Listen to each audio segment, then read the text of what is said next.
Created by an engineer in Sun by the name of Peter Deutsch.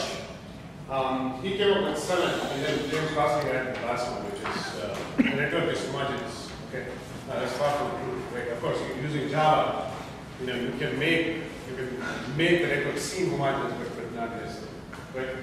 But essentially, what this means is that when you're programming in distributed systems, a lot of people tend to assume that the bandwidth is infinite, or that the topology never ever changes, or if it does, it's a once in a lifetime operation and you can deal with it.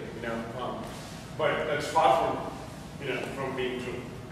The topology is going to change quite a bit. There are multiple administrators. The transport cost is never zero, and lot of the frameworks try to hide this, under the wraps, and sometimes they do a good job, but a lot of times it's hard to do that because given the nature of the distributed computing. So just keep this in the back of the mind because all of this will kind of lead into the discussion that I'm getting into.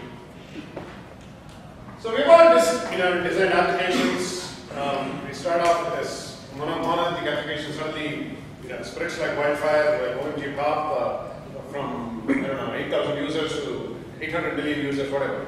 I don't know how many users they have, but then now all of a sudden you have to deal with that many number of users, right? So typically on the web tier, it's very easy to scale the web tier. You just add more, front-end servers. You put a load balancer in the front, and you're ready to go, right? Very easy to do that. Typically, what happens on the data tier is that you go to Oracle and call them and tell them, oh, 800 users to 800 million users. What am I going to do, right? And the first thing the Oracle, but anybody works for Oracle? I used to work for Sun. But essentially, what they're going to ask you is, pay a little bit more licensing fee, and we'll give you a bigger system. And I think it's going to work fine for a few weeks. Now, what's going to happen after that? How long can it keep going up, right? And there is a limit to that. And also the fact that, when you keep going up, there are certain investments that you essentially have to throw away. It's not easy to, to reinstall the software that you have already installed and so on. Okay? So the answer is, you cannot really keep scaling up. Okay?